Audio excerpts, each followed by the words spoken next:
Fala pessoal, sejam bem-vindos a mais um episódio do Capriata Cast, o meu podcast sobre economia, finanças, investimentos e certificações. Se você também quer enviar sua dúvida, anota esse número que vai aparecer aí na tela, 65 999 20 7608, e manda um áudio para mim aí de até 1 minuto dizendo seu nome, sua cidade e então a sua dúvida, tá? Que eu vou ter o maior prazer de estar respondendo aqui para vocês. Vamos começar então esse primeiro episódio com a primeira pergunta. Fala, William, beleza? Primeiro agradecer você pelos conteúdos aí que você vem postando aí, me ajudou bastante aí, principalmente aí no concurso do Banco do Brasil, e agora também, né, como eu comecei a fazer economia na UFMT, que inclusive você fez também lá, né, tô me interessando bastante aí na área do mercado financeiro, o qual você tem bastante conteúdo também que estou começando a acompanhar. E minha pergunta é a seguinte, qual a dica, o conselho que você dá para a pessoa que está começando o curso de economia, na UFMT também, se você puder falar um pouco da sua experiência lá, dos professores, das matérias, de outras experiências na época acadêmica, vai ser muito bom aí. E é isso, cara. Obrigadão e abraço. Joia, então o Daigo de Cuiabá, né, aqui da minha cidade, perguntando alguns conselhos aí em relação ao curso de economia. E esse assunto aí ele é até interessante porque eu acabei de publicar um vídeo, eu publiquei esse vídeo ontem aqui no canal também, inclusive vou deixar o link aí na descrição, falando se vale a pena você fazer economia ainda, tá? Claramente que a resposta, na minha opinião, é sim, né? Eu sou economista por formação, tenho inclusive o mestrado em economia, ou seja, eu gosto mesmo desse assunto. E vamos lá, Daigo, respondendo então a sua pergunta. Quais são os conselhos que eu dou para quem quer ingressar nessa área? Primeiro ponto, é um curso complexo, tá? É um curso difícil, não é um curso simples, fácil, que você vai entrar ali e você simplesmente vai ver somente coisas sociais, ou às vezes, muitas vezes as pessoas pensam, não, só vou ver partes de exatas, né? Economia é uma ciência exata, tá errado. Economia é uma ciência social. Então você vai ver assuntos relacionados a essa área e você vai ver também assuntos relacionados à matemática, né? Que envolve cálculos, acaba trazendo um nível de dificuldade maior também para esse curso. Só que é um curso muito gratificante, tá? O mercado de trabalho vem crescendo bastante, principalmente esse mercado financeiro, para você trabalhar com investimentos, planejamento de investimentos, análise de bolsa, né, de ações, de ativos. Tudo isso daí vem crescendo bastante, eu inclusive citei lá no meu vídeo, explicando os motivos desse mercado estar crescendo tanto recentemente, né? As pessoas elas não querem mais deixar o dinheiro guardado em uma poupança e esperar que aconteça algum milagre, então elas buscam outras maneiras de investir e o profissional de economia ele é muito requisitado nesse ponto, tá? Vale a pena você fazer o curso, sem dúvida nenhuma, é um curso complexo, mas que vai te agregar bastante. O mercado de trabalho está crescendo para o economista. Antigamente não era assim, infelizmente. Na época que eu fiz, que eu formei, o mercado de trabalho meio que olhava assim para o economista e falava, e aí? O que você pode me oferecer? Dificilmente você ia conseguir um salário bom, conseguir um emprego bom já de cara. Ok? Então a dica que eu dou é, estude, com certeza, se dedique o máximo possível, depois busque uma especialização, vai fazer certificações, isso é muito importante para o mercado. Tá? Se possível, faça uma pós-graduação, que foi o que mudou a minha vida, com certeza vai mudar a sua também, beleza? Então, essa é a resposta para o Daigo. Vamos lá para a próxima pergunta. Professor William, tudo bem? É um prazer estar falando com você. Meu nome é Eduardo, sou aqui de Belo Horizonte, Minas Gerais. E, primeiramente, agradecer pelo conteúdo que você tem produzido aí, gratuito, né? Para quem for fazer o banco, não só o curso no domingo, mas outros conteúdos aí, muito interessantes, e agora com o podcast, com conteúdo muito relevante. E a minha pergunta é a respeito da inflação. A gente tem visto aí um fenômeno, né, mundial, a questão da pandemia, mas no Brasil parece que tem sido uma das maiores do mundo, né? Eu queria saber como que você está vendo esse fenômeno aí, né, sua preocupação com isso e como também você vê a política monetária, né, do atual governo frente a esse problema. Um abraço, tchau, tchau. Joia, então a dúvida aí do Eduardo lá de Minas Gerais, Essa daí, pessoal, é uma dúvida que eu já tinha recebido antes, né? Ele estava até ali agradecendo pelo concurso do Banco do Brasil, mas ele já aconteceu agora no dia que eu estou publicando esse vídeo, né? Mas de qualquer forma, obrigado aí, Eduardo, e vamos responder então aos seus questionamentos, né? Você primeiro perguntou para eu te falar sobre a situação da inflação no Brasil, que é preocupante, né, por conta dessa pós-pandemia, e você não está errado, tá? Você tem 100% de razão. O que vem acontecendo, né? E será que a política monetária ela está caminhando no caminho que ela deveria? Primeiro ponto, nós temos uma inflação que está em quase 2 dígitos, então ela está em quase 10 pontos percentuais no acumulado dos últimos 12 meses. Isso a gente olhando o índice oficial de inflação do Brasil, que é o IPCA, que é o índice varejista. Se você pegar a inflação de produtos primários, que é medida pelo IGPM, né, que é um índice atacadista, você tem uma inflação mais de 30%. Então, assim, isso tem efeitos secundários, obviamente, é repassado para outros setores e acaba repassando para o varejo também. Então, a inflação está alta, isso ponto, né? Acho que é uma coisa que não tem nem discórdia em relação a isso, todo mundo está sentindo no bolso. E aí o Banco Central ele começou a fazer uma política de aumentar a taxa de juros, aumentar a Selic, com o objetivo de controlar essa inflação.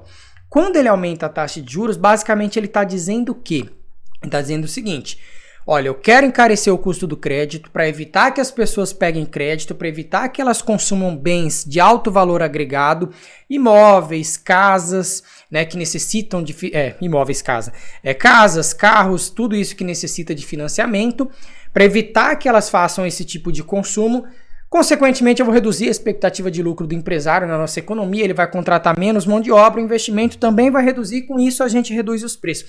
Só que isso é a teoria relacionada à inflação da demanda.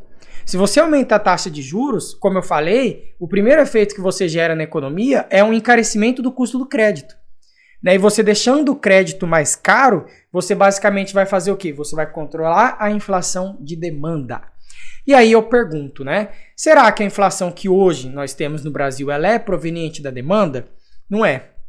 Parte dela pode até ser por conta da reabertura da economia chinesa, que trouxe muita demanda aqui para produtos primários, aumentou os preços e isso acabou sendo repassado para outros setores.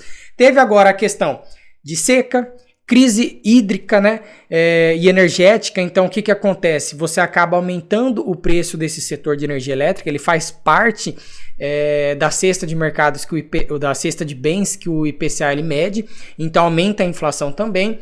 Você teve esse travamento da economia durante a pandemia, e aí depois você volta à economia, então você tem uma restrição de oferta no curto prazo, que o Banco Central achou que seria temporária, mas que por enquanto ainda está acontecendo essa restrição. Que achou que seria temporário essa inflação, mas ela ainda está ocorrendo, ela ainda está aumentando. Então, assim, a inflação ela não é proveniente somente da demanda, né? Ela tem vários pontos que são da oferta, e esse é um grande problema. Você não controla a inflação de oferta aumentando taxa de juros. Então, assim, na minha opinião, apesar de que o Copom, né, que é o órgão vinculado ao Banco Central, ele não especificar em ata exatamente isso que eu vou falar, mas eu acredito que o grande objetivo por trás de você estar aumentando a taxa de juros é você valorizar a taxa cambial, porque você valorizando o nosso real, consequentemente você vai desestimular as exportações e vai estimular importações. Estimulando importações, você pode mandar essa inflação para o resto do mundo. Tá? É uma das maneiras de você controlar a inflação, mas também ainda não tivemos esse efeito. Você vê que a taxa de câmbio está em torno de 5 e pouco, né? O real ainda está desvalorizado, ok? Então essa é a minha resposta. Estamos num momento ímpar aí da economia, vamos ver os próximos cenários, né? Próximos capítulos, até porque a Selic, né? Aumentar a Selic, ela não dá um efeito no curto prazo, é no longo prazo mesmo, ok? Então espero que tenha respondido aí sua dúvida, tá, Eduardo? Vamos lá para a próxima questão, então. Oi, professor. Meu nome é Juliana e eu falo aqui de São Paulo, capital. Bom, eu gostaria que você comentasse sobre o caso daquela empresa chinesa, Evergrande. Acho importante falar que, na visão dos liberais, que se dizem contra a intervenção estatal, são os primeiros a recorrer ao governo quando a empresa decreta falência. É um risco de calote no valor, se eu não me engano, de 300 bilhões de dólares, que será pago com dinheiro público, né, com o nosso dinheiro. Joia, então essa é a dúvida Na verdade, não chega a ser uma dúvida, né? Ela quer que faz um comentário, a Juliana lá de São Paulo, a respeito dessa empresa, esse caso Evergrande, né?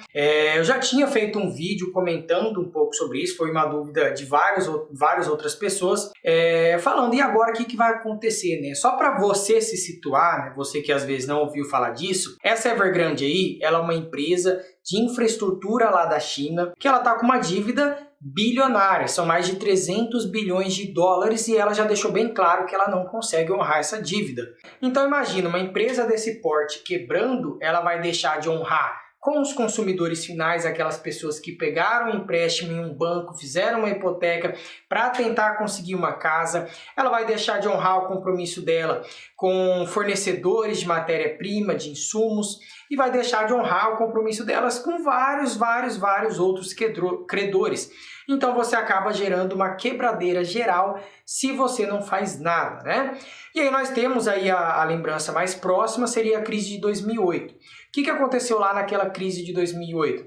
O Banco Central norte-americano, né, propriamente o governo norte-americano, na verdade, ele decidiu não intervir no banco Lehman Brothers e o banco quebrou e acabou gerando a crise financeira. Na verdade, foi o estopim da crise financeira. Ela ia acontecer de qualquer maneira, né? Por conta dos empréstimos que ia acontecendo lá nos Estados Unidos.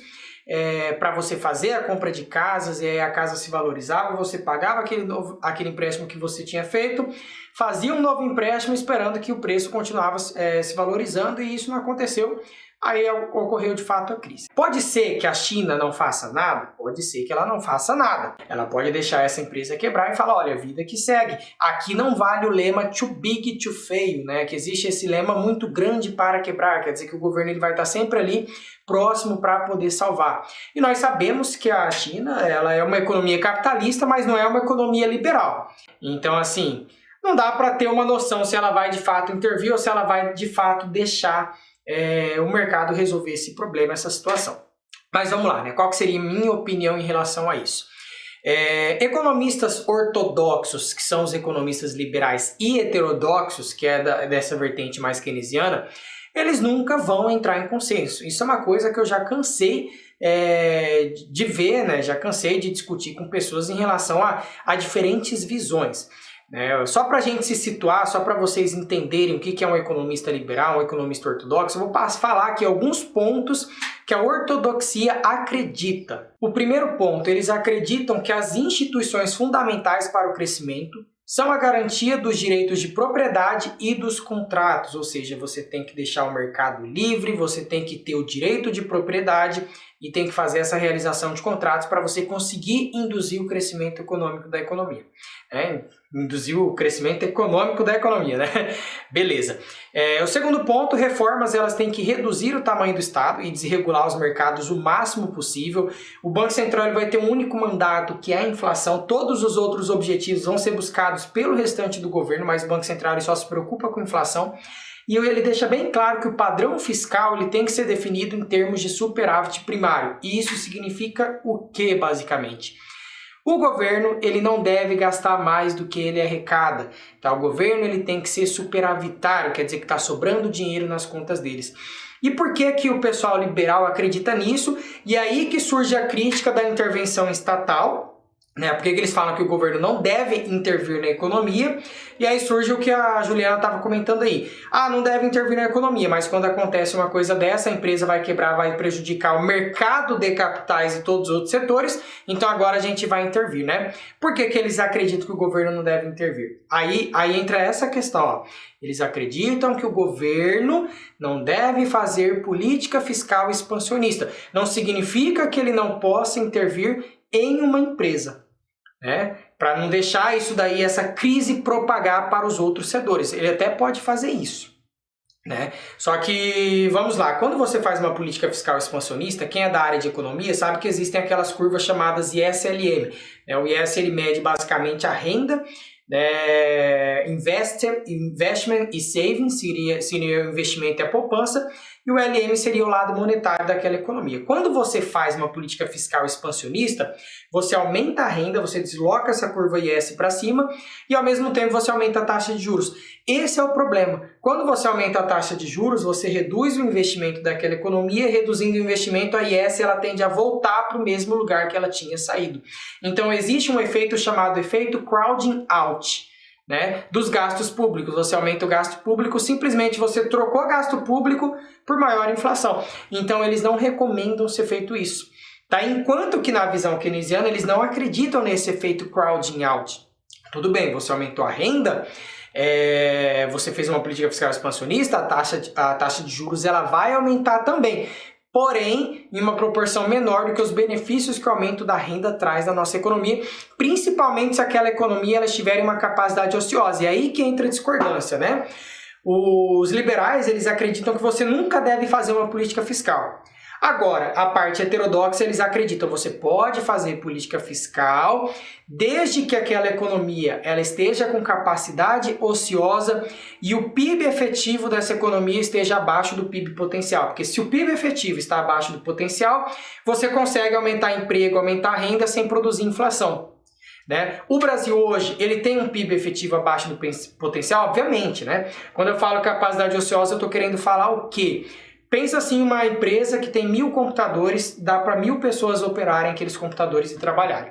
Só que aí existem somente 200 pessoas atualmente trabalhando, porque você não tem demanda, você não tem expectativa de lucro, e tem 800 computadores ociosos. Isso é a capacidade ociosa, é a capacidade que aquela empresa tem de produzir mais, mas ela não faz isso porque ela não tem expectativa de vender. Então imagina, vou jogando renda na economia, vou aumentando emprego na economia, enquanto todos esses espaços não forem ocupados, não faz sentido a inflação voltar a subir. Isso é uma teoria econômica, né, que é defendida por essa vertente mais heterodoxa. Então eles acreditam que o Estado deve ser indutor do desenvolvimento econômico, mas ao contrário do que muitos pensam, né, eles não defendem que o governo deve ter déficit primário, né? Então o governo vai ter déficit sempre negativo, não é assim que funciona. Se você pegar a vertente mais atual, que seria o novo desenvolvimentismo, é uma parte aí da economia heterodoxa, ele traz os problemas da economia brasileira, ele define vários pontos para nós tentarmos superar os problemas econômicos e tentar crescer e tentar desenvolver o país, e ele deixa bem claro, assim como o equilíbrio na balança de pagamentos, que é uma das coisas que os liberais eles não se preocupam, né, porque eles acreditam que o crescimento ele deve ser financiado em boas medidas por poupanças externas, isso significa déficit em transação corrente. Essa ala novo desenvolvimentista ela pensa o quê? Não, tem que ter equilíbrio externo e tem que ter equilíbrio interno. O governo tem que ter o superávit primário, sim, mas não significa que ele nunca vai poder intervir na economia. Tá? Recentemente teve a intervenção. O governo nosso fez o auxílio emergencial. Esse auxílio emergencial é o quê? É uma política fiscal expansionista, né? Gerou inflação? Não, como eu respondi na primeira questão, a inflação ela vem sendo gerada por quê? Por conta de oferta, ok? Então, assim, são vários pontos, né? Eu ficaria aqui debatendo isso durante vários minutos. Eu tenho um artigo publicado sobre isso, eu vou deixar o link do meu artigo aqui embaixo, tá? Ele está em inglês, então quem souber ler inglês, dá uma olhada lá, senão tenta traduzir ele, tá? Mas eu falei exatamente dessas diferenças e o que o país nosso ele poderia fazer para tentar superar todos esses gargalos econômicos que ele tem. Ok? Um dos problemas que nós costumamos apontar é o seguinte, você tem uma tendência à deterioração dos termos de troca. Isso seria o que, basicamente? Você tem que exportar cada vez mais para importar cada vez menos, porque o país é especializado em commodities. O país não se industrializa, o país não investe em tecnologia. Isso é um problema a longo prazo. Ok? Mas, né, como eu falei, eu acredito que eu já tenha respondido a pergunta, né, já tenha falado no meu comentário, tracei um panorama geral aí. Às vezes a pessoa não é economista, ela deve estar boiando, falando, cara, o que esse cara falou? Mas, enfim, essa fica a minha resposta aí para você, beleza, Juliana? Vou deixar o artigo, quem tiver interesse, dá uma lida depois que ele é muito interessante, ok? Beleza, pessoal, ó, esse podcast eu fico por aqui. Foram 3 perguntas só que eu respondi, só que foram perguntas, né, que exigiram um pouco mais de tempo, então a gente já finaliza. Eu deixo as próximas perguntas para o próximo podcast. Se você quiser enviar aqui sua dúvida, já manda, ó, o número está aí na tela, 65999207608. Manda um áudio, diz o seu nome, qual cidade que você fala e fala aí sua dúvida, tá? Que eu vou ter maior prazer em estar respondendo aqui para você. Então, já se inscreve aí no canal, ativa o sininho, deixa o seu like também, não esquece de mandar aí sua dúvida, ok? Aguardo vocês no próximo episódio. Tchau, tchau!